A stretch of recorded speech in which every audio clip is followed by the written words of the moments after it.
IPL or the Indian Premier League has revolutionized the game of cricket, globally emerging as the second most valuable sports league in the world after NFL or the American National Football League, surpassing the English Premier League, the Major League Baseball and NBA. But have you ever wondered how insignificant the prize money of rupees 20 crore would mean to a team where even the cheapest team in the league, the Sunrisers Hyderabad, has a brand value of rupees 425 crore, going all the way up to Mumbai Indians with a brand value of rupees 9,962 crore. So in reality, the actual money is generated through various other streams of revenue, which we will take a closer look in today's video. That is the business model of the Indian Premier League or the IPL, its various revenue generation streams and why it has turned out to be such a profitable enterprise over the past years. Now, to clearly understand the IPL business model, we first need to understand the significance of BCCI or the Board of Control for Cricket in India.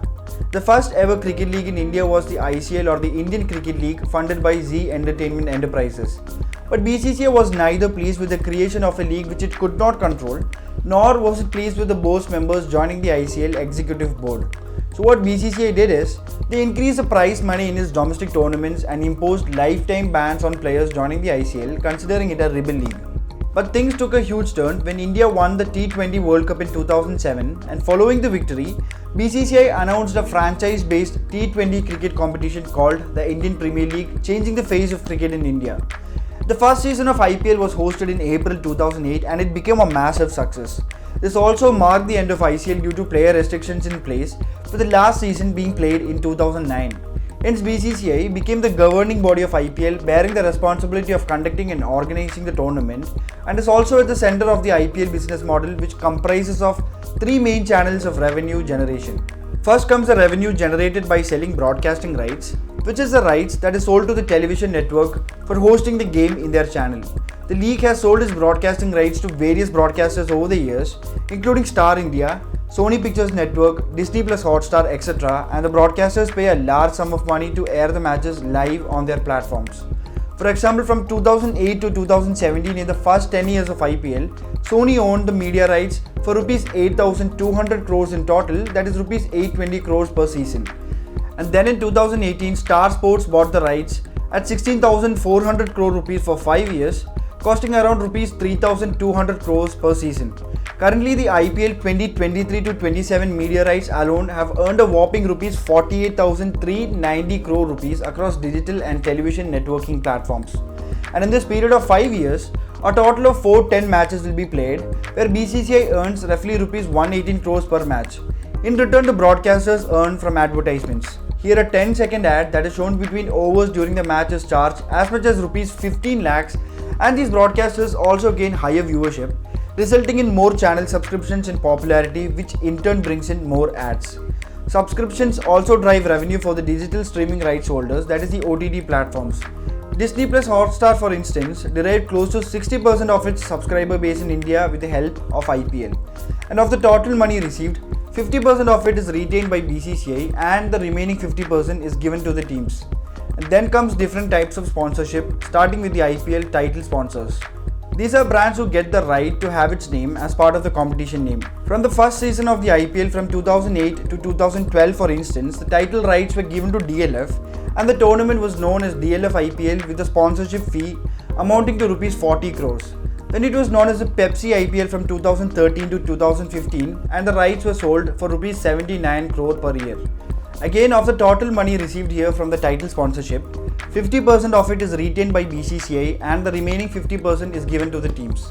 And the latest title rights was bought in by Tata for the year 2022 and 2023 for 335 crore rupees. Next comes the IPL's official sponsors, which are brands that gain the rights to sponsor various aspects of the games like the strategy breaks and power plays. CA Tires, for instance, has paid rupees 30 crores for sponsoring the strategy break. And similarly, you might have noticed commentators say the Cred power play is going on, which means that particular power play was sponsored by Cred.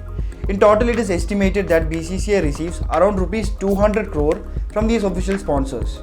Then comes the team sponsors, who are exclusive sponsors of the franchises. They are significant because IPL teams are owned by private companies or individuals who manage expenses like player salary and other charges like the transportation fee, training and all other expenses amounting to an average of rupees 200 crore per team. And all these expenses would be too much for the team owners to manage on their own, and this is where team sponsors come in.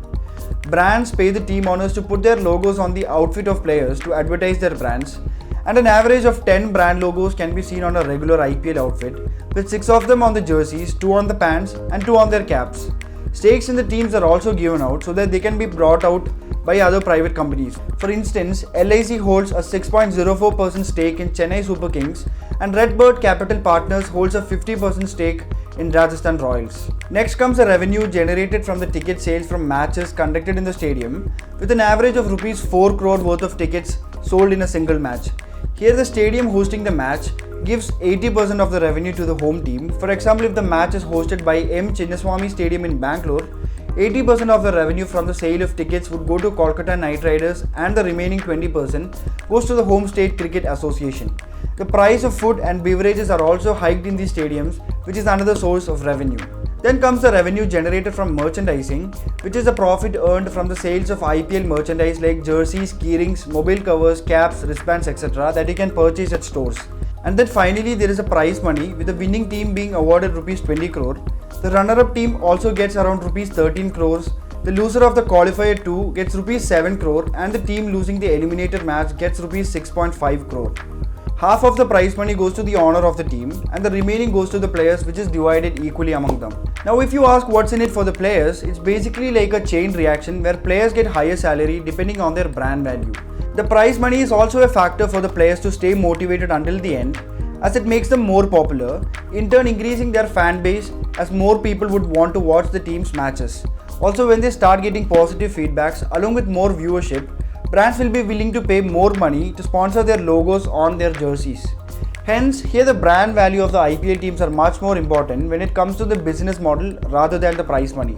That's it for today's episode of the IPL business model, and if you think your friends, family or the network of people you connect with would find this useful, please share it with them. Also hit the subscribe button and the bell icon for more useful contents in the future. A small click from your side would mean a ton to us. Thank you.